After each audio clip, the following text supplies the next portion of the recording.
Au cours de la dernière session, nous avions parlé sur le sujet de la souveraineté de Dieu,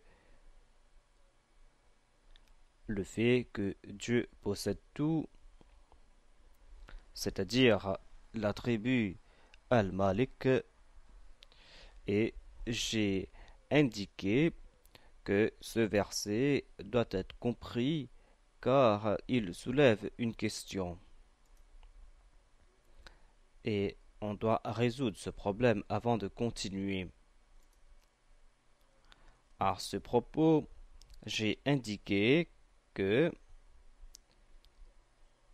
si la clause Malik al-Mulki tu'ti al-mulka man tasha s'applique à tout changement de souveraineté, alors en fin de compte, nous lisons Biyadik al-Khair. Que signifie cela? Cela indique-t-il que tout roi qui usurpe le pouvoir par des moyens licites ou illicites, tout roi qui agit ainsi a-t-il le soutien de Dieu et Dieu est-il en train de déclarer que c'est là le bien pour vous car tout bien découle de sa main? Donc voilà la question importante que nous ne pouvons éviter. Et comme je l'ai déclaré, le terme mulk a un sens beaucoup plus large et les exégètes du passé sont d'accord que al-mulk a aussi le sens de nubuwa. Et mulk ou le terme mulk couvre aussi l'aspect de la nubuwa. Donc dans ce domaine, il n'y a pas de problème.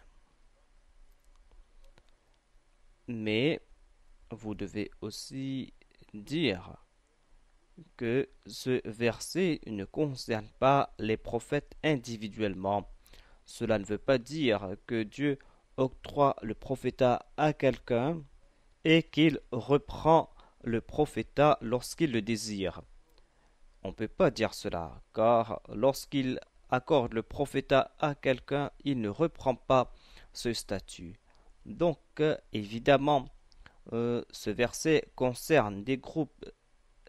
Ici, cela concerne les peuples. Cela ne concerne pas les prophètes individuellement. Par exemple, lorsqu'Allah octroie le prophétat à certains peuples comme aux Israélites, puisqu'il est lui-même le souverain, il peut reprendre cette grâce et l'octroyer à une autre maison comme aux Ismaélites par exemple. Et personne n'a de questions à poser à Dieu car c'est à Allah d'offrir le prophétat à qui il le désire. Lorsque j'ai réfléchi à ce propos, cela a résolu la question de la souveraineté ordinaire. Individuellement, il peut y avoir des problèmes et il est très difficile de résoudre ces problèmes, mais si vous examinez cette partie du verset et si vous l'interprétez avec la partie suivante, et si vous avez ce concept de groupe, alors c'est là que vous pourrez résoudre ce problème.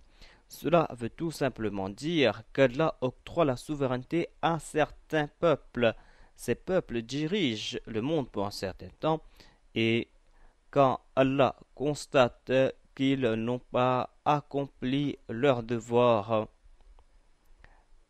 et qu'ils n'ont pas accompli leur devoir envers Dieu, c'est là qu'Allah reprend cette souveraineté et l'offre à d'autres personnes. Donc c'est un phénomène plus étendu et on peut comprendre cela à la lumière du verset Tilka ayyamu nudawiluha bainan nas. C'est-à-dire, elle déclare qu'on change le temps, on change la situation, on, on reprend la souveraineté ou la naboua. Tout cela ne sont pas les possessions des gens, mais Allah change ses états, il est le souverain, il a le droit de le faire. Donc, Biyadek al-Khair signifie vraiment qu'Allah octroie le bien. Et je ne suis pas d'accord avec ces exégètes qui déclarent que biyadika al-khayr n'est pas toute la déclaration et qu'on doit aussi ajouter le terme shar, c'est-à-dire le mal, car Allah est le propriétaire du bien et du mal. Donc, vous n'étiez pas là, monsieur Mustafa Sabit, c'est pour cette raison que je suis en train d'évoquer cela. Donc, j'ai déclaré que l'on ne peut attribuer le mal à Dieu. Le mal n'est pas une création de Dieu. Les gens ne comprennent pas cela. Une fois, lorsque j'étais au Canada pour une session de questions et de réponses, un arabe a voulu représenter ceux qui pensent que l'on peut attribuer le mal à Dieu. On peut le faire car le Saint-Coran déclare la même chose. Et afin d'étayer son argument, il a cité la sourate Al-Falaq. قل أعوذ برب الفلق من شر ما خلق ومن شر غاسق إذا وقب. Il a déclaré, ici il est évident, min shari ma khalaq, cela nous fait comprendre que Dieu a créé le mal. Mais je lui fais comprendre qu'Allah n'a pas dit qu'il a créé le mal. Il déclare uniquement qu'il y a peut-être un aspect négatif dans certaines choses qu'il a créées si vous utilisez ces choses à mauvais escient. Cela ne veut pas dire qu'il a créé et le mal et le bien. Il a dit tout simplement ma khalaq. Donc, si l'on pense que le mal est sous-entendu, vous aurez à dire aussi que Dieu a créé le mal. Car ma khalaq couvre toute la création de Dieu. Cela veut tout simplement dire que Dieu a créé. Mais si vous n'utilisez pas sa création à bon escient, tout comme Allah le veut que vous l'utilisiez, alors certainement il y aura un mal qui va suivre. Et j'ai expliqué cela en lui disant que regardez par exemple le feu. Le feu n'a pas été utilisé pour que l'on détruise les hommes. Le feu a été utilisé afin que l'homme puisse l'utiliser à bon escient et afin qu'il fasse du feu une source d'énergie. Mais si un enfant ou une autre personne met au défi les lois de la nature et met sa main dans le feu, il y aura certainement destruction. Le mal est tout simplement la conséquence d'un mauvais usage. Donc, si il doit y avoir un mal quelconque de la souveraineté, l'on ne peut attribuer ce mal à Dieu. Dieu a créé le système de la souveraineté pour le bien-être de l'humanité. Et on ne trouve pas mention de mal. Mais si vous voyez un mal, vous êtes le seul responsable. Si par exemple un roi use à mauvais escient ses pouvoirs, si un roi usurpe le pouvoir, il est responsable lui-même du mal qui sera la conséquence, car Allah a uniquement créé le bien. Tout ce qu'il a créé est uniquement pour le bien-être de l'humanité. Ensuite, il est dit تولج الليل في النهار وتولج النهار في الليل وتخرج الحي من الميت وتخرج الميت من الحي وترزق من تشاء بغير حساب. J'ai évoqué le sens de tarzuqu man tasha'u bighayri hisab, mais il y a aussi d'autres points que je dois évoquer ici. Si vous vous focalisez sur le mot man, vous devez comprendre qui sont ces man, qui sont ceux qui reçoivent les provisions de Dieu, ces provisions qui sont sans limite. Bighayri hisab signifie illimité. Et comment être chanceux afin d'être récipiendaire des faveurs de Dieu de façon illimitée? Que pouvez-vous faire afin de jouir de cette grâce? Pouvez-vous avoir le plaisir de Dieu afin d'avoir son khair? Sans compter de façon illimitée? Voilà le point que je veux évoquer ici.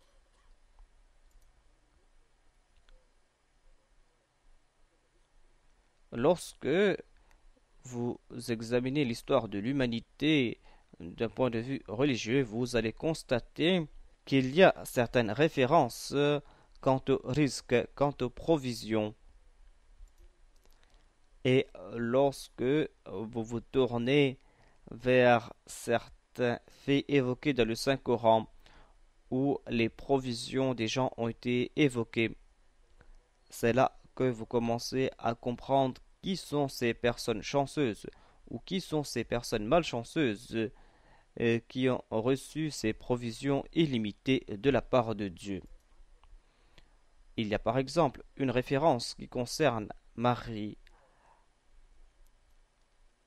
Elle avait reçu les provisions de Dieu.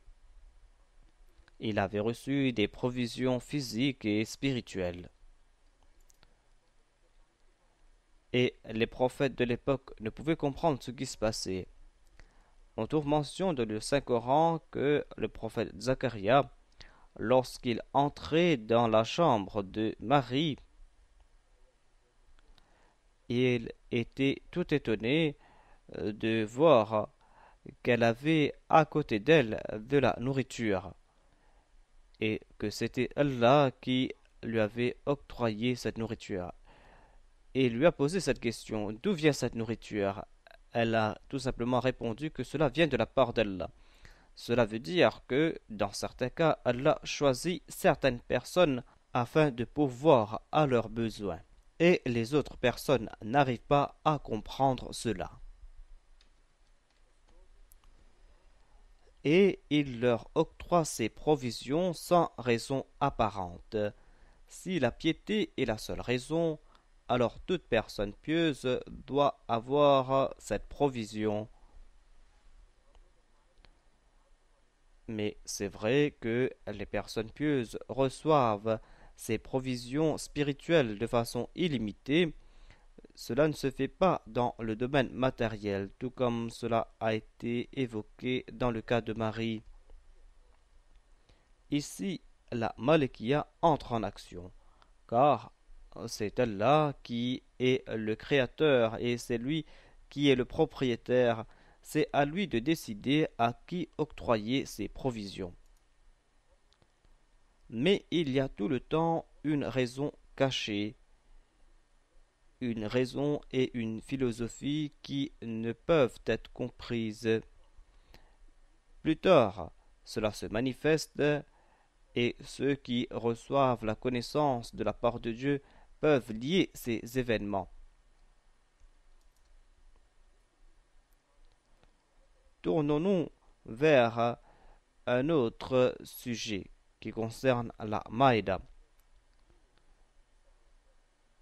Rappelez-vous du fait que les suivants de Jésus lui avaient demandé à plusieurs reprises d'implorer Dieu pour qu'il leur envoie cette provision du ciel. C'était toujours Birairi Hisab, c'était toujours de façon illimitée. Ils n'ont pas déclaré que nous le méritons, mais ils ont déclaré que nous ne savons pas d'où va venir cela, comment tu vas l'envoyer, si nous le méritons ou pas. Nous sommes tout simplement en train de prier, nous sommes en train de prier pour qu'Allah nous pourvoie à nos besoins. Quand Jésus-Christ a prié, connaissez-vous la réponse? Savez-vous ce qu'Allah a déclaré? C'est un verset de la sourate Al-Maïda.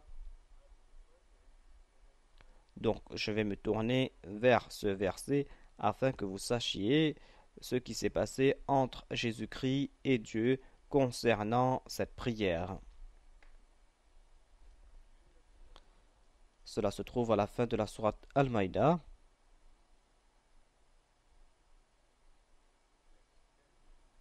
Il est dit donc: قال عيسى بن مريم اللهم ربنا أنزل علينا مائدة من السماء تكون لنا عيدا لأولنا وآخرنا وآية منك. Warzuqna wa anta khairur raziqin. Le terme rizq a aussi été mentionné ici et le terme maïda aussi a été expliqué dans le Saint-Coran ici. Donc il est dit, Jésus, fils de Marie, a dit: Ô Allah, notre Seigneur, fais descendre des cieux jusqu'à nous une table garnie. Le terme maïda a été traduit par table garnie, mais cela veut tout simplement dire la nourriture qui a été présentée, le fait que l'on a mis un tapis afin de servir les gens, tout comme on dit que la table est servie. Cela veut dire que ces gens-là n'ont aucun effort à faire. Envoie cela comme un signe de ta part, comme si la table est servie et que on vous demande de vous présenter, de vous asseoir et de manger. Voilà donc la prière qui a été faite. Ensuite, dans le verset, il est dit pour que ce soit une fête pour nous, pour le premier d'entre nous, ainsi que pour le dernier, et comme un signe de ta part, et fournis-nous le moyen de subsistance, car tu es le meilleur des pourvoyeurs.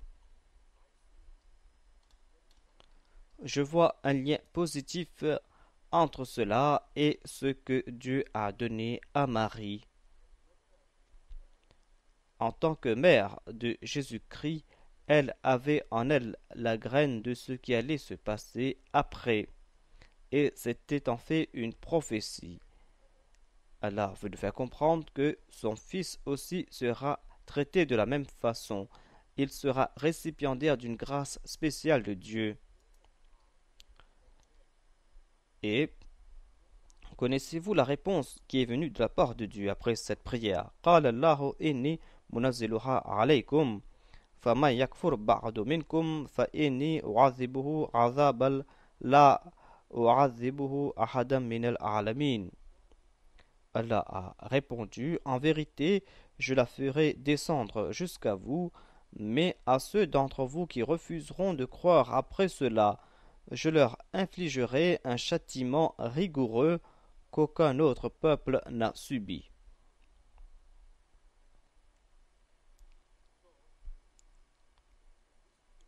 Donc, une histoire allait être générée plus tard, et cette histoire a été évoquée ici dans ce dialogue entre Dieu et Jésus-Christ. Et nous voyons ici l'exemple de cette provision illimitée. Mais il y a certaines conditions. Ce verset concerne deux périodes dans l'histoire du christianisme. Il y a la période d'Awwal et de Akhir, c'est-à-dire ceux qui appartiennent à la première époque et ceux qui appartiennent à la dernière époque de Jésus-Christ. Allah a déclaré que j'ai accepté ta prière concernant ces deux périodes, à une condition, à savoir que je serai sévère et je vais châtier sévèrement celui qui sera ingrat envers moi.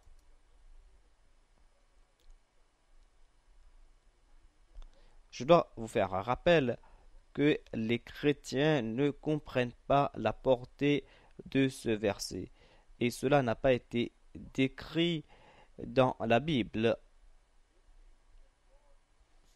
Ils pensent uniquement que Jésus-Christ a reçu un morceau de pain et ce morceau de pain a été divisé entre les suivants de Jésus-Christ et c'est là que la prière fut acceptée. Alors que le Saint-Coran est clair à ce propos, à savoir que ce n'était pas là la prière implorée, mais cette prière couvre une vaste période. Il est dit Yakunu aidan li awwalina wa akhirina. Voilà ce qu'avait demandé Jésus-Christ.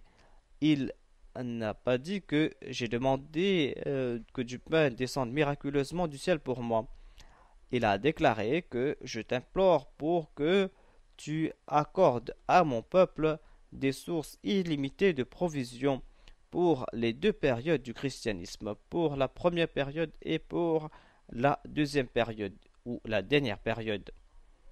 Donc, Tarzuko Mantasha Birayri Hisab est expliqué ici.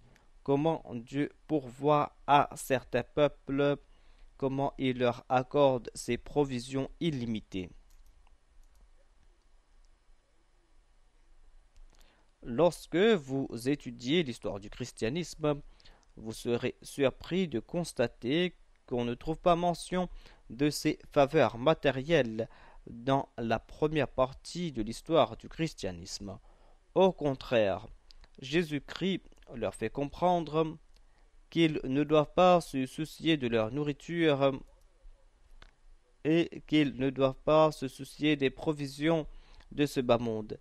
Ils étaient tels des mendiants, sans trésor, sans ressources. Ils vivaient une vie austère. Et cela a perduré pendant 300 ans, c'est-à-dire la première période du christianisme. Où est donc la promesse de Dieu que je vais pourvoir à vos besoins et que j'ai exaucé ta prière et que je vais t'octroyer ces biens au cours de ces deux périodes? L'on arrive à comprendre donc ici que pour la première partie, on leur a offert ses provisions spirituelles et dans la deuxième partie, on leur a octroyé ses provisions matérielles. Ceux qui craignaient Dieu ne se souciaient guère des provisions matérielles. Ce qu'ils voulaient réellement, c'était cette provision céleste. C'étaient donc des gens pieux, des gens à qui Dieu parlait. Allah leur a parlé, tout comme cela a été évoqué dans la sourate Al-Kahf, quand il est dit qu'ils étaient les choisis de Dieu, et ils étaient contents de ce qu'Allah leur octroyait, et Allah les a soutenus et a pourvu à leurs besoins spirituels et de façon illimitée. Et ensuite a débuté la deuxième période, cette partie qui est évoquée après l'avertissement, à savoir que je vais aussi pourvoir à celui qui est ingrat, mais ensuite je vais le châtier, et jamais auparavant je n'ai châtié des peuples ainsi. Lorsque vous voyez tout autour de vous cette opulence en Occident, lorsque vous voyez cette suprématie économique et que toutes les richesses sont canalisées vers l'Occident, par exemple, même si le pétrole est découvert dans un coin de ce monde, un coin qui n'est pas dominé par les pouvoirs occidentaux, le résultat est que ces trésors vont venir de là-bas, comme si tout part dans la direction de Rome. Donc, nous sommes en train de voir la manifestation matérielle de cette promesse aujourd'hui à notre époque. Et ceux qui sont devenus des gens matérialistes sont pourvus amplement et sans compter dans le sens matériel. Mais quant à ceux qui étaient spirituels, on leur a octroyé ces biens spirituels de façon illimitée. Il y a pour nous ici une grande leçon. Nous clamons que nous avons témoigné de la renaissance de Jésus-Christ, de son esprit, dans le sens que le Messie promis alayhi salam, comme l'avait prophétisé le saint prophète paix soit lui, ce Messie est venu et ainsi a débuté une nouvelle phase dans l'histoire de l'islam, tout comme ce fut le cas dans le peuple de Moïse. Donc nous sommes là pour tirer des leçons et pour comprendre afin que nous ne commettions pas les mêmes erreurs.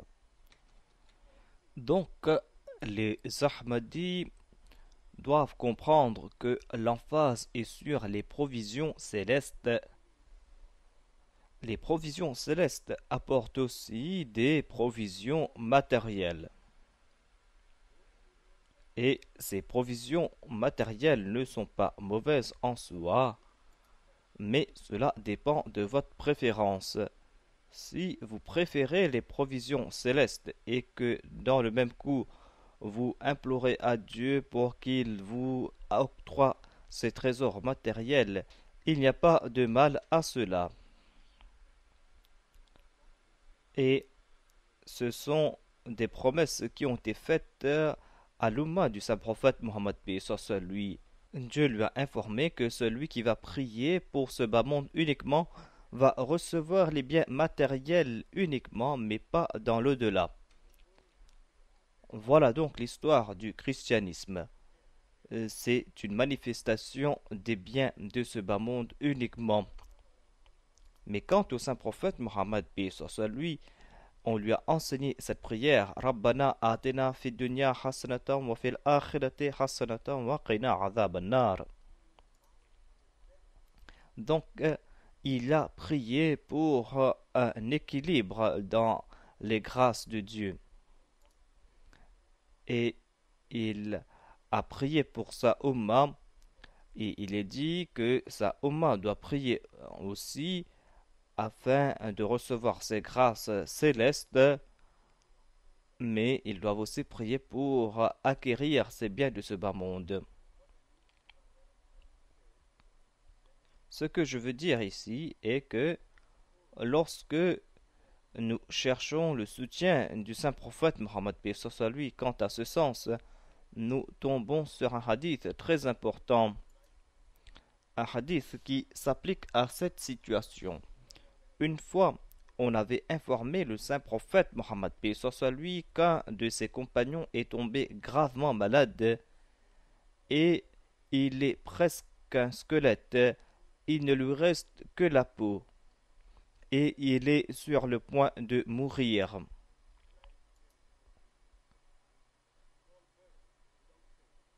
Il n'avait presque plus de poids et il était donc sur le point de mourir. Le saint prophète paix soit lui est parti visiter ce compagnon malade et lui a posé cette question. Il lui a demandé As-tu demandé qu'Allah t'accorde uniquement les provisions de l'au-delà et pas les provisions de ce bas monde? Il a déclaré Oui, j'ai prié en ce sens. Et voilà la conséquence. Vous devez prier Rabbana atina fid dunya hasanatan wa fil akhirati hasanatan wa qina adhaban nar. Donc nous comprenons maintenant le tableau en entier. Si nous voulons être l'objet de ce monde,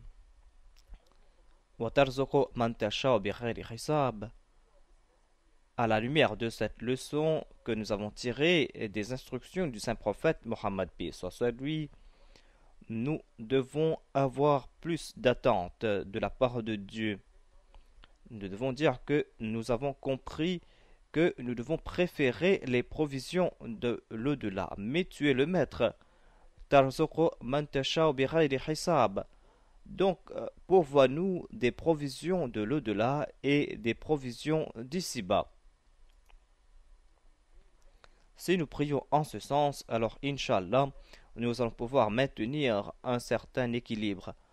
Au lieu de diviser en deux parties, c'est-à-dire une partie où les gens n'ont rien de ce bas monde et l'autre partie de ceux qui n'ont rien de l'au-delà, nous allons pouvoir établir cet équilibre et nous allons tout le temps préférer le spirituel sur le matériel, mais nous aurons quand même le meilleur des deux mondes.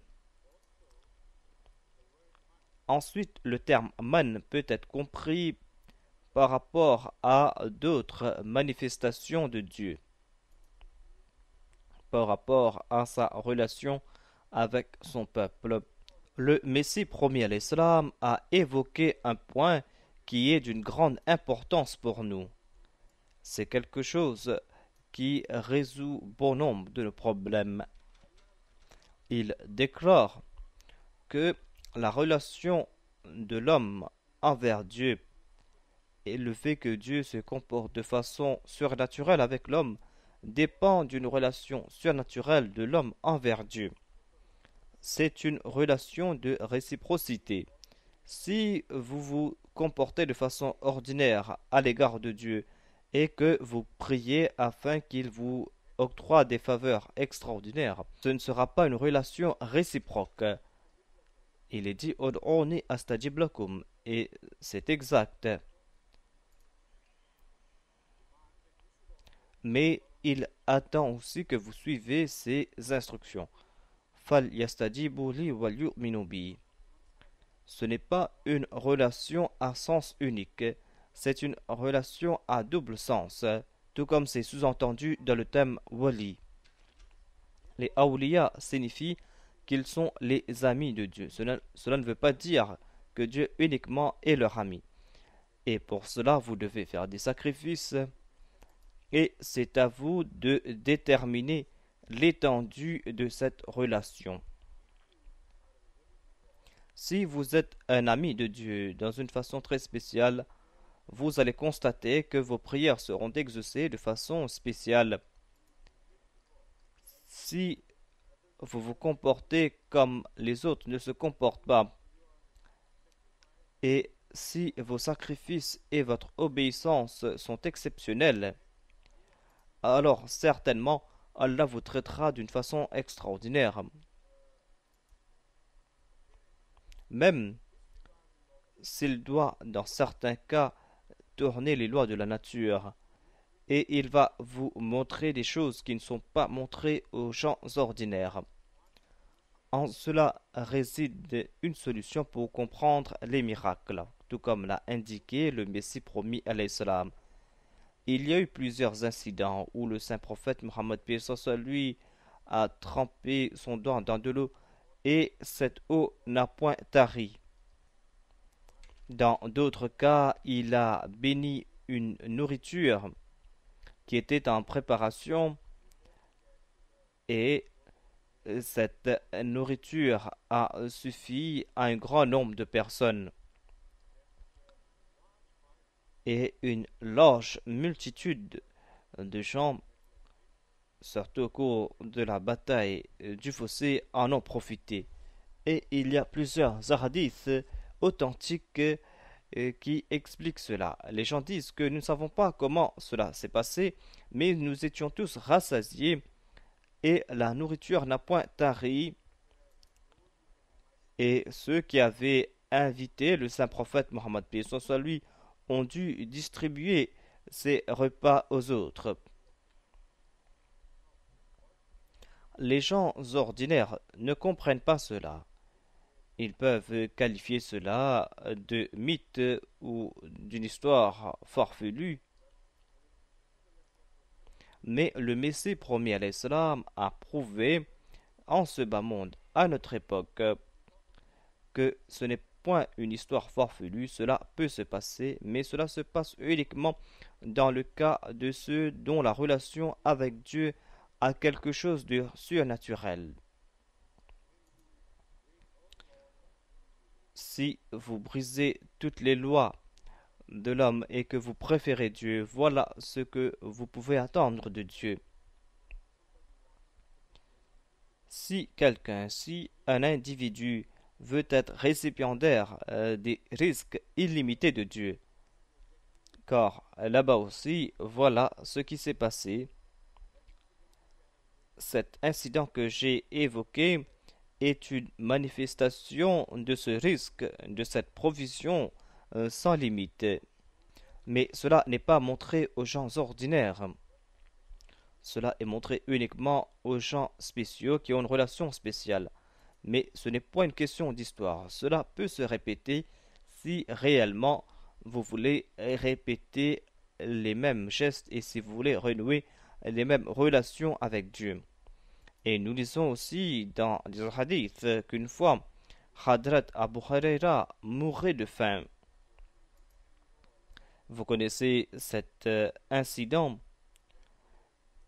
et le saint prophète paix soit lui l'a appelé et lui a fait savoir qu'Allah m'a envoyé un bol de lait et lorsqu'il voulait partir chez le saint prophète Mohammed paix soit lui pour assouvir sa faim, le saint prophète l'a arrêté et lui a demandé d'appeler les autres qui sont aussi affamés que lui.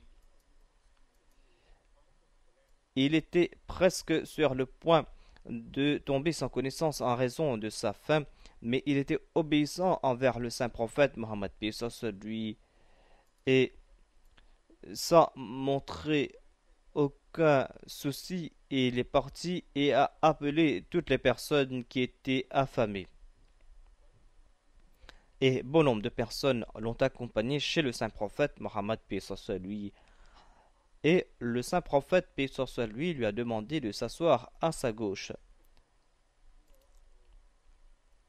C'est quelque chose de très intéressant. Si le saint prophète Mohammed paix soit lui avait demandé de s'asseoir à sa droite, il serait le premier à recevoir le lait. Maintenant, il a être le dernier.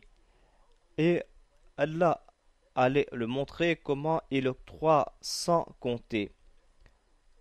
Donc, il n'aurait pu comprendre ce message s'il était assis à sa droite, c'est-à-dire à droite du saint prophète Mohammed paix soit lui, et il ne se serait pas soucié des autres personnes. Le saint prophète paix soit lui a donné le bol de lait à la personne assise à sa droite. Cette personne en a bu à satiété et le saint prophète paix soit lui a demandé de boire encore et encore. Et cela s'est passé dans le cas de toutes les personnes qui étaient assises.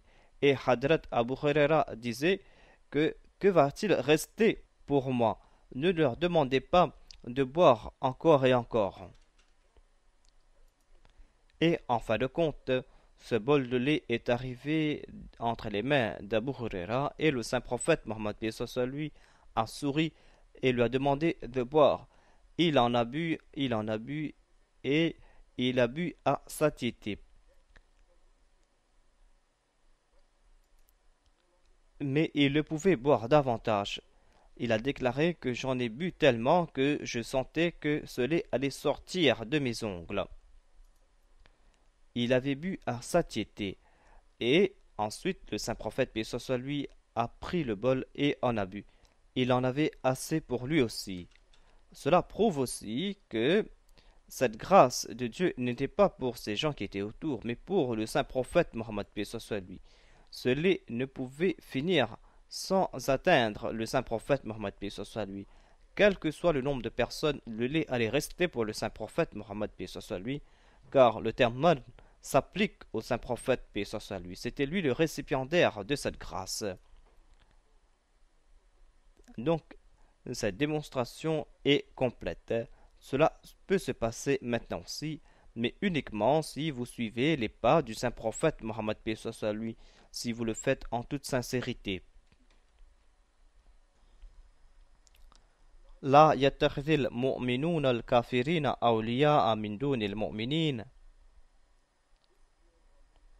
Nous avons déjà parlé à ce propos auparavant.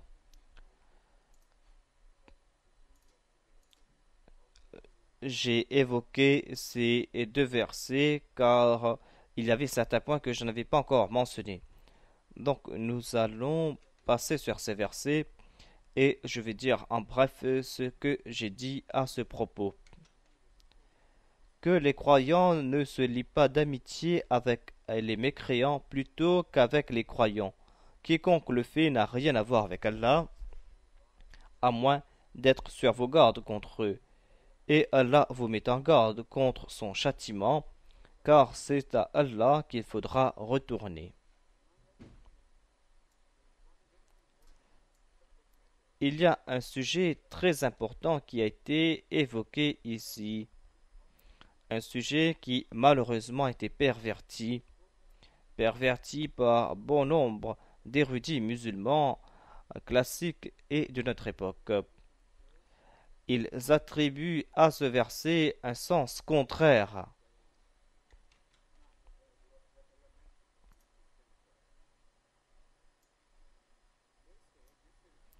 Ils déclarent que dans ce verset, l'on trouve ici la permission de Dieu d'accomplir la taqiyya.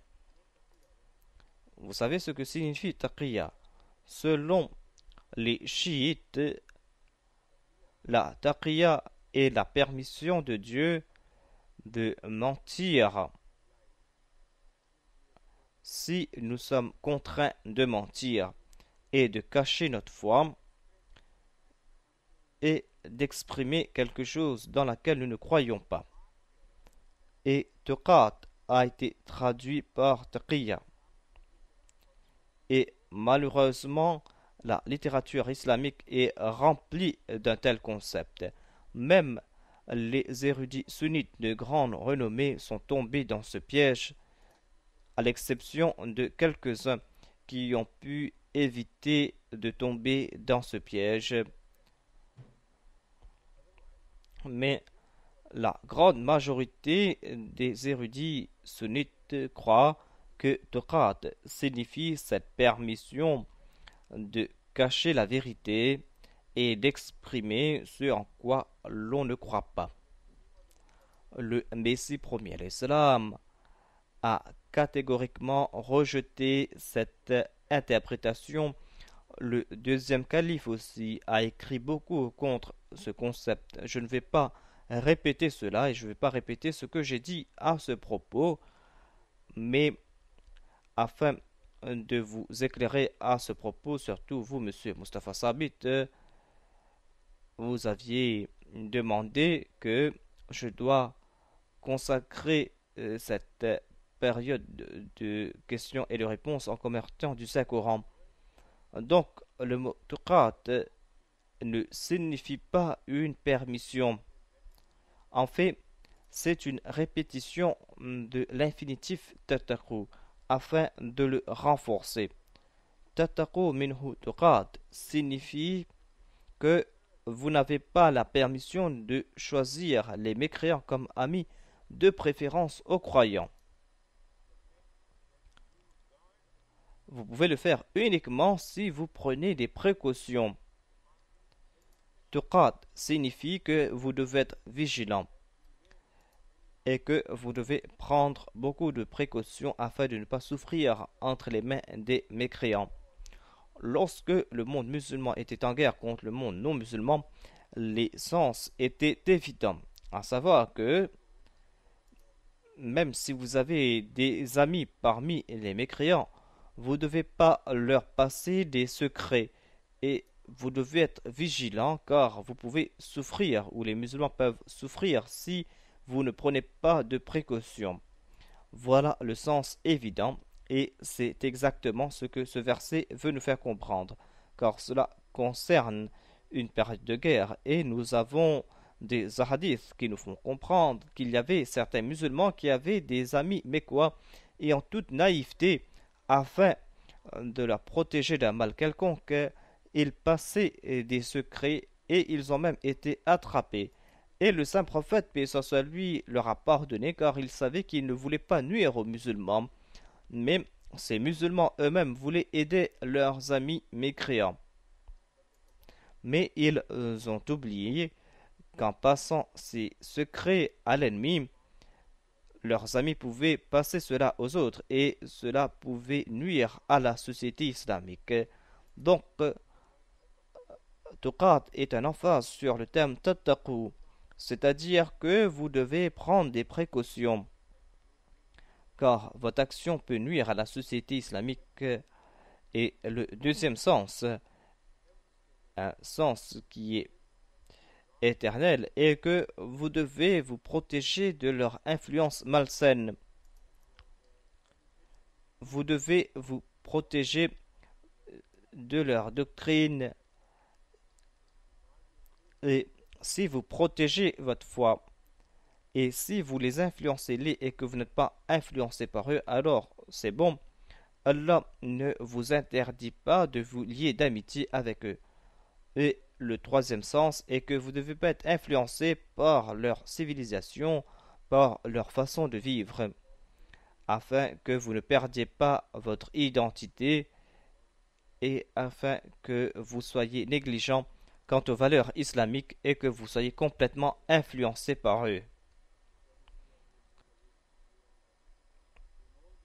Voilà donc tous les sens du terme tuqat. Et tout cela est clair dans le verset suivant ou dans la partie suivante où il est dit وَيُحَذِّرُكُمُ nafsah. Et Allah vous met en garde contre son châtiment. Si c'était une permission, pourquoi Allah aurait-il déclaré cela? Allah vous informe ici que si vous cachez certaines choses par peur de l'ennemi, sachez que Dieu est plus puissant et que vous devez craindre Allah davantage. Si on avait donné la permission de cacher quelque chose, pourquoi Dieu a-t-il déclaré que vous devez le craindre lui plus que l'ennemi? Si vous craignez Allah plus que l'ennemi, vous n'allez pas cacher votre foi pour la cause de l'ennemi. Donc, c'est un rappel qui anéantit les efforts de ceux qui cherchent l'autorité du Coran afin de mentir. Et c'est quelque chose qui sera répété dans un des versets suivants. Donc cela veut dire que l'emphase est sur la peur de Dieu et pas sur la peur des hommes. Vous devez comprendre que vous devez craindre Dieu plus que les hommes. Dans le verset suivant, nous voyons le même sujet qui a été évoqué. قل إن تخفوا ما في صدوركم أو تبدوه يعلمه الله ويعلم ما في السماوات وما في الأرض والله على كل شيء قدير. Dit que vous dissimuliez ce que vous avez au fond du cœur ou que vous le dévoiliez, Allah le sait, et il sait tout ce qui est dans les cieux et tout ce qui est sur la terre, et Allah a le pouvoir de faire toutes choses.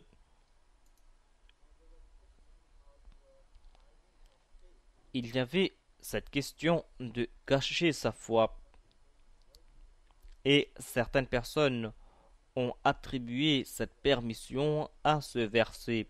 Afin d'empêcher le détournement de ce verset du Coran, nous voyons un verset très à propos.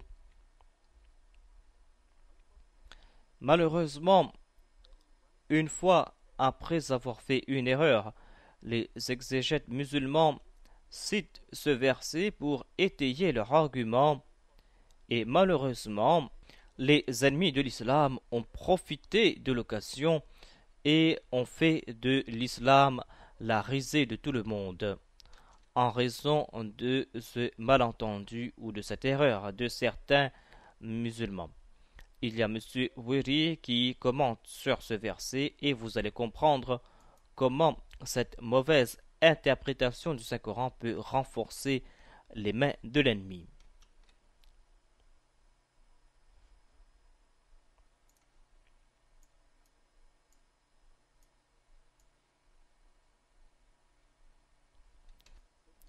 Dans les commentaires de bas de page de M. Wiri sur le verset 29 de cette sourate, il déclare: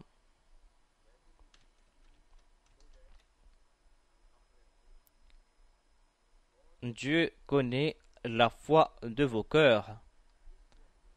N'ayez pas de crainte à nier votre foi si c'est nécessaire.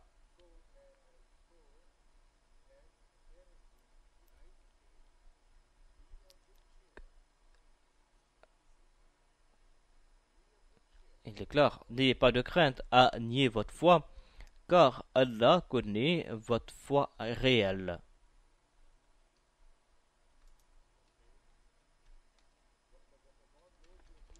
Allah connaît votre foi réelle. Cela veut dire, selon lui, qu'Allah est en train de soutenir les musulmans et de les pousser à mentir. Allah déclare: Pourquoi dire la vérité puisque nous savons ce que vous avez au fond du cœur? Vous pouvez mentir à droite et à gauche et vous ne devez point vous en soucier. C'est complètement ahurissant.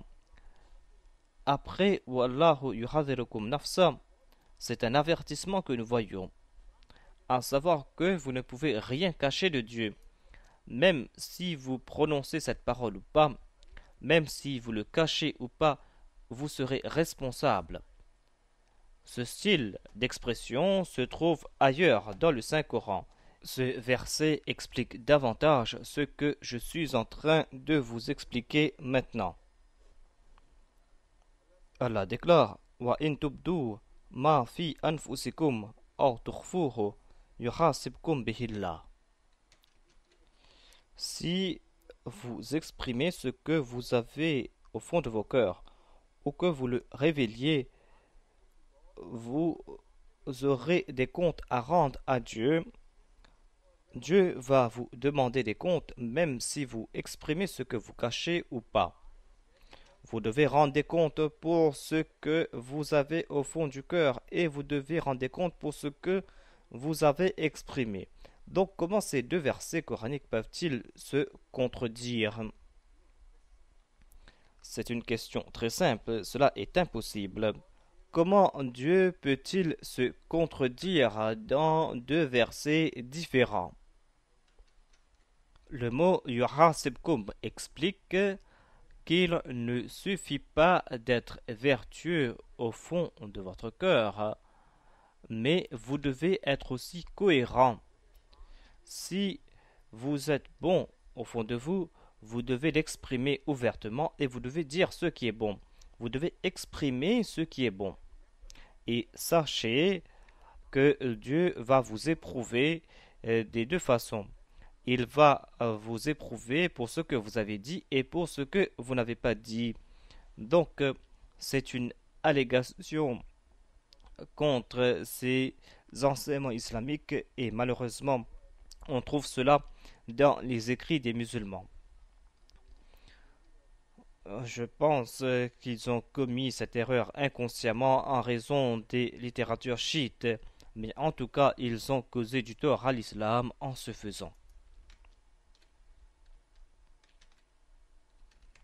Le verset suivant explique cela davantage et il n'y a plus de doute pour qu'il y ait de malentendus. Allah déclare Yawma tajidu kullu nafsin ma amilat min khairin muhdara. Prenez garde au jour où chaque âme sera confrontée à tout bien qu'elle aura fait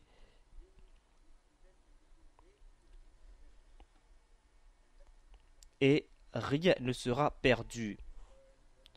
Tout ce que vous avez acquis ouvertement, directement ou indirectement, secrètement ou ouvertement, tout cela sera présenté devant vous et vous aurez des comptes à rendre. C'est donc un avertissement et ce n'est pas une permission. Tout ce qui vient après est un avertissement. Et à la fin, elle a dit aux croyants que cela ne veut pas dire qu'Allah est sévère uniquement. Allah peut pardonner, mais il peut pardonner si vous suivez les directives du Saint-Coran et si vous suivez les désirs de Dieu. Allah peut vous traiter avec bienveillance, mais vous devez être sur vos gardes. Donc il dit Yawma tajidu kullu nafsin ma amilat min khairin muhdara wa ma amilat min su'in tawaddu law anna baynaha wa baynahu amadan ba'ida. Et si vous faites quelque chose de mal, il sera peut-être trop tard. Si vous exprimez quelque chose de mal, ce sera peut-être trop tard. Ou si vous cachez quelque chose de mauvais, il sera peut-être trop tard pour vous, car le jour de la rétribution approche et il sera trop tard pour vous ce jour-là. Et ce jour-là, vous allez souhaiter être aux antipodes des actions que vous avez commises. Mais vous serez face à face au mal que vous avez commis. Law anna bainaha wa bainahu amadan ba'ida. Toute âme souhaitera être aux antipodes des actions qu'elle a commises. Après cela, Allah s'adoucit et déclare Wallahu ra'ufum bil ibad. Et Allah est très compatissant envers ses serviteurs. Ici, il nous fait comprendre que les vertueux ne doivent pas craindre Dieu. Ibad signifie un vrai serviteur, un serviteur qui s'est soumis à son Seigneur. Cela peut vouloir dire un ibad au sens général, ibad qui concerne tous les hommes, car tous les hommes sont les abdes de Dieu, sont les serviteurs de Dieu. Mais il y a aussi une application spécifique, c'est-à-dire les ibad, ces serviteurs de Dieu qui sont ces serviteurs physiques, mais qui se sont soumis entièrement à Dieu.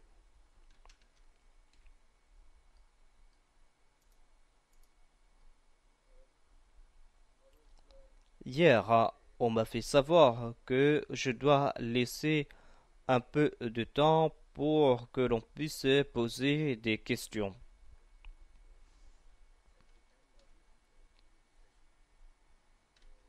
Donc, on m'a demandé de consacrer une demi-heure aux questions pour que les gens puissent présenter leurs questions concernant ce sujet ou d'autres sujets. Mais aujourd'hui, je ne vois pas la personne qui m'avait suggéré cela. Quelle heure est-il? 5h30. Avons-nous assez de temps pour continuer ou devons-nous nous arrêter maintenant pour voir s'il y a des personnes pour des questions?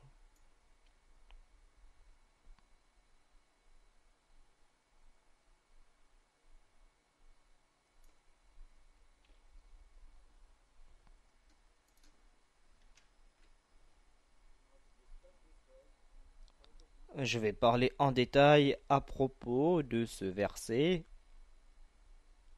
et pour cela, c'est-à-dire concernant ces deux versets, je vais évoquer les exégètes classiques.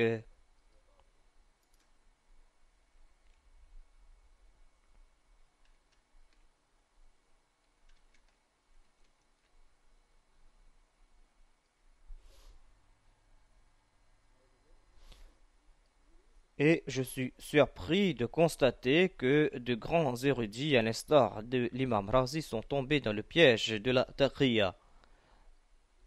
Il déclare: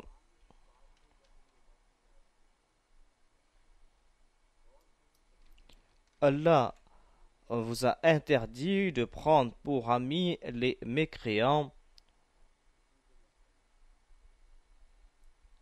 de le faire ouvertement au grand jour et de le faire aussi en secret. C'est-à-dire, selon ce verset, dans aucun cas vous avez la permission de vous lier d'amitié avec les mécréants. Ensuite, il y a l'exception de la taqiyya,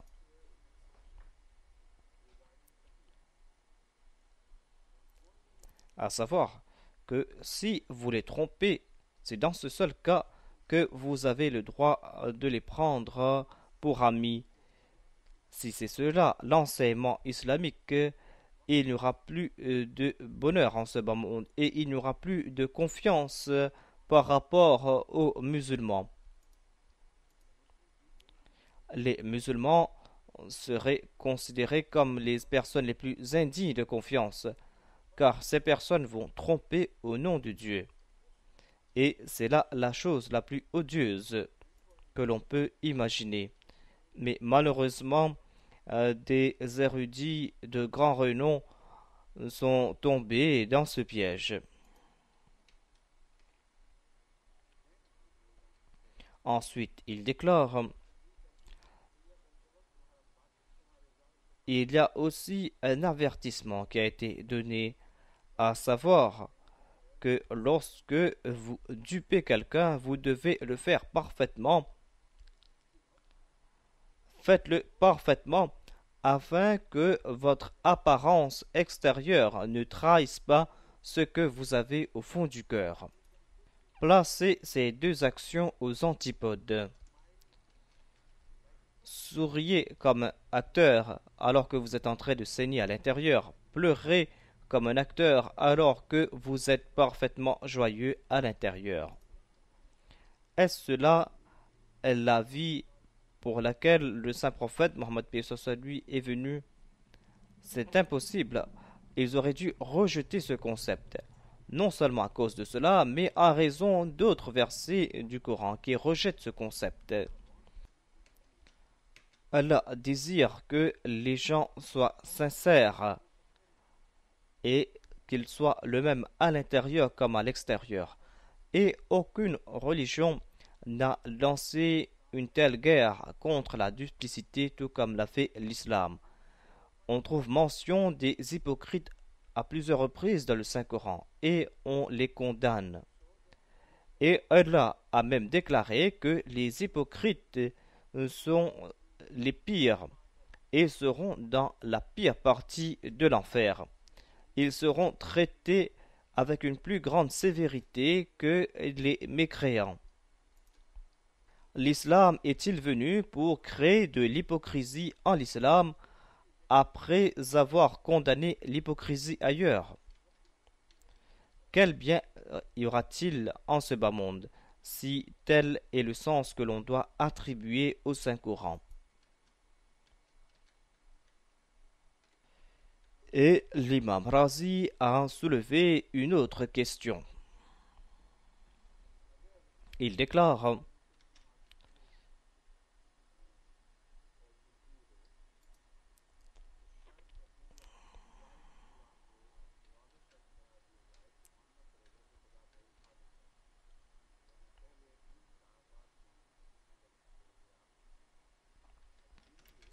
il ajoute quelque chose de très intéressant ici.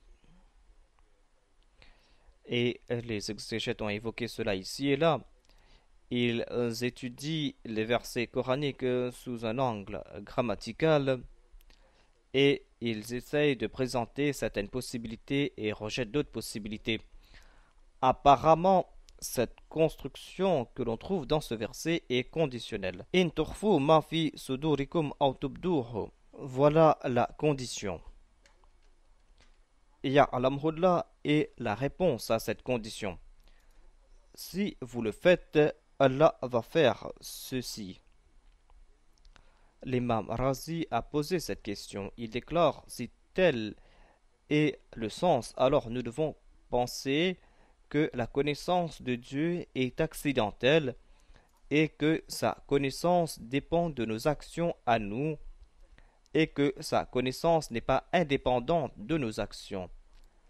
C'est un vieux débat et l'homme, depuis les temps immémoriaux, ont posé des questions à ce propos, c'est-à-dire quelle est la connaissance de Dieu et quel est le lien entre la connaissance de Dieu et la vie. Certains érudits musulmans ont exprimé leur point de vue en disant que la connaissance de Dieu n'a aucun lien avec les choses qui se passent en ce bas monde, à savoir que sa connaissance ne dépend pas de nos actions.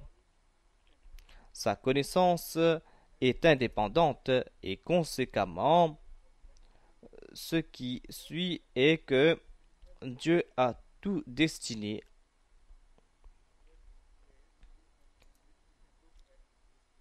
Vous pouvez examiner cette situation de deux façons. Soit que Dieu sait ce qui va se passer parce que cela va se passer, et l'autre point de vue est que quelque chose va se passer car Allah sait que cela va se passer. Donc ce sont deux concepts complètement différents. Dans le premier cas, la connaissance de Dieu n'est pas responsable des événements futurs. Allah sait cela car il devait en être ainsi. Et dans le deuxième cas, nous voyons un concept contraire. Puisqu'il le sait, c'est pour cette raison que cette action doit se faire. Voilà donc le débat, un débat qui était des plus virulents entre les exégètes musulmans. Et l'imam Razi ne croit pas que la connaissance de Dieu est accidentelle. Ils déduisent de cela que si nous croyons que la connaissance de Dieu dépend de nos actions, alors nous devons aussi croire que la connaissance de Dieu est accidentelle et cette connaissance dépend de certaines actions. Et ils pensent que c'est là un défaut que l'on est en train d'attribuer à Dieu. Donc ils pensent le contraire. Mais ils ne comprennent pas que le contraire est un plus grand défaut que l'on attribue à Dieu. À savoir que nous sommes contraints de le faire parce que là, c'est que cela va se passer. Mais même dans ce cas, il place la responsabilité de ses actions sur nos épaules. Si vous avez à choisir entre deux maux, choisissez le mal qui est moins grave. Et c'est moins grave de penser que la connaissance de Dieu dépend de nos actions, au lieu de dire que nous accomplissons tous ces méfaits parce que Dieu a décrété qu'il en soit ainsi, et que nous ne participons pas dans ces actions, nous n'avons aucun rôle à jouer ici, car Allah sait que cela doit se faire, c'est pour cette raison qu'il y a ces actions. La réponse est que aucune de ces deux positions ne sont avérées. Ils auraient dû réfléchir sur l'essence de ce verset. La connaissance de Dieu ne génère pas nos actions, mais nos actions sont connues par Dieu.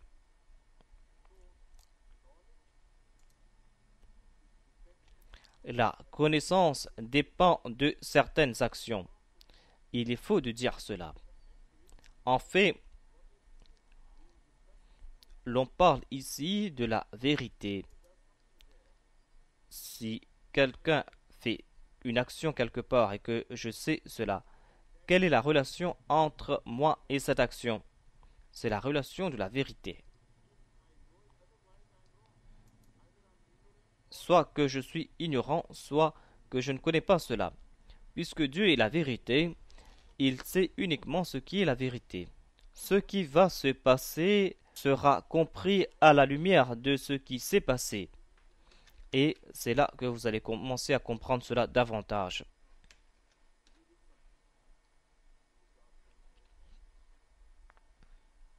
Par exemple, un ami à vous a fait quelque chose. C'est du passé, vous le savez, mais votre connaissance n'est pas responsable de cette action. Et puisque c'est dans le passé, cela ne peut être changé maintenant. Puisque cela ne peut changer, cela ne veut pas dire que vous l'avez destiné ou que vous l'avez décrété. Voilà donc la relation de la connaissance de Dieu avec certains événements futurs. Non pas tous les événements, mais certains événements futurs. Si nous faisons quelque chose, puisque Allah le connaît ou le sait, et Allah est la vérité, cela ne veut pas dire que puisqu'il sait cela, c'est pour cette raison que nous devons accomplir cette action. Et on ne peut blâmer Allah. Ils disent, supposons que nous ne l'ayons pas fait. Alors, comment Allah a-t-il pu avoir la connaissance que vous deviez le faire? La connaissance et la vérité de Dieu sont liées ensemble. Et voilà donc l'univers, voilà le plan en général.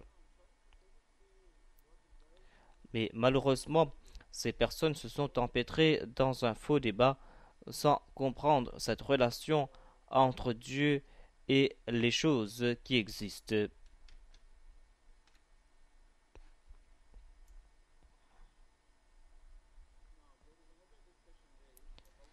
Il y a une autre question qui concerne Sudur. Certains objectent contre le terme Sudur en disant que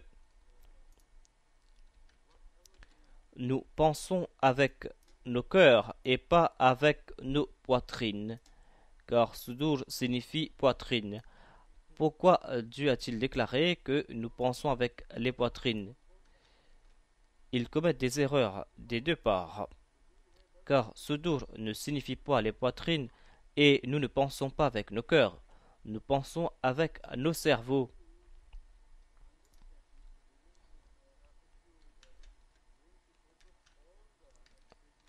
Regardez toutes les expressions que Dieu a utilisées pour décrire l'intellect de l'homme.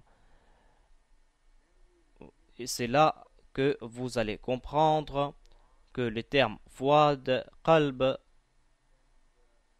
et Fikr, Basira et Sudur, tous ces mots sont l'expression de la même chose. Différentes expressions qui décrivent la même chose, c'est-à-dire l'intellect de l'homme, la capacité de comprendre les choses. Selon la terminologie islamique, qalb ne signifie pas cet organe physique, cet organe qui est en train de battre au fond de la poitrine. Qalb, Fuad, Basira sont des termes interchangeables. Cela signifie uniquement les pouvoirs de la vie, les pouvoirs internes qui sont responsables de l'intellect. Et ici, il y a une déviation importante qui a été faite.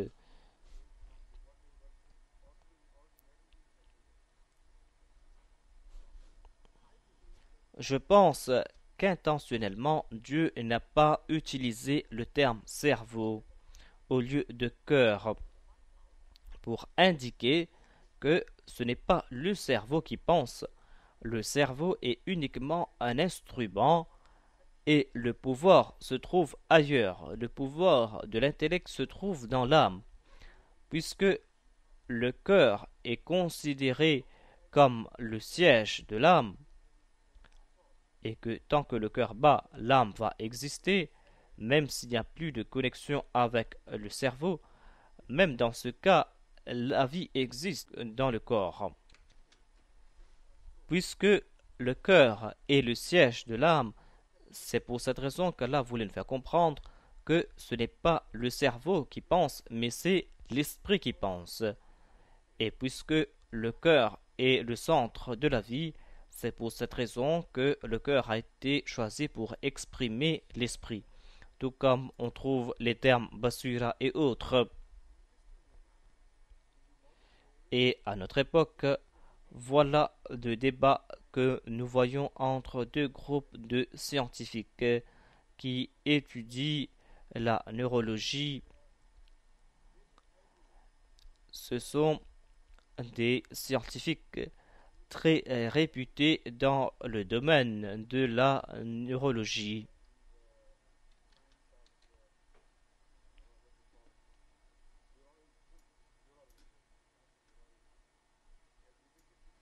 Donc, ils ont parlé à ce propos et certains d'entre eux insistent que c'est le cerveau qui réfléchit et nous ne connaissons rien à part le cerveau.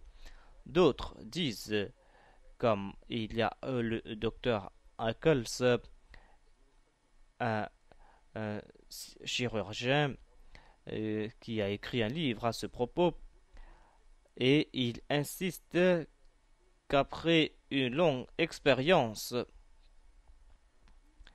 et après avoir étudié le système nerveux de l'homme, il a constaté que le cerveau, c'est-à-dire les cellules grises, ne pense pas.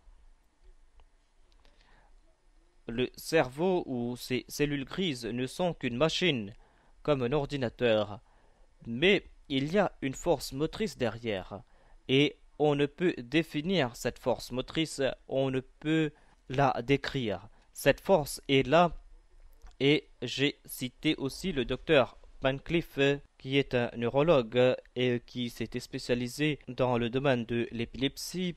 Il est aussi un médecin de grand renom. Il a aussi écrit un livre dans lequel il a évoqué 34 cas dans ses opérations où il était contraint de dire que ce n'est pas le cerveau qui pense, mais c'est l'esprit.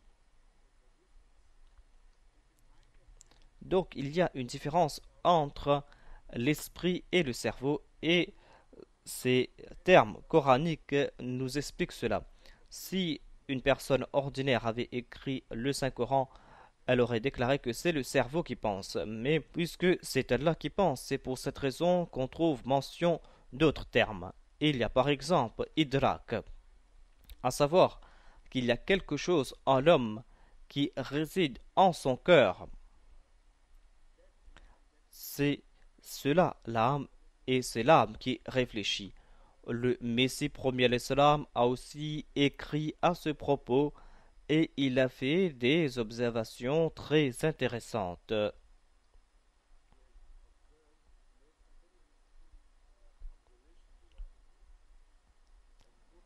Et il a cité ses expériences et il a prouvé que l'esprit est au-dessus du cerveau et que pour chaque action, il y a quelque chose entre l'âme et le cerveau. Et c'est cela qui contrôle toutes ces actions. Et les neurologues ont aussi indiqué quelque chose de similaire. Même si le Messie premier l'Islam ne connaissait rien de la neurologie. Il a appris certaines choses dans son expérience personnelle concernant ses révélations et tout, et tout cela a été soutenu par les découvertes modernes. Mais il y a encore beaucoup à faire à ce propos. Ce ne sont pas là les derniers mots à ce propos. Mais je suis sûr et certain que ils vont se rapprocher des déclarations coraniques et ils seront guidés vers les enseignements du Saint-Coran, Inch'Allah.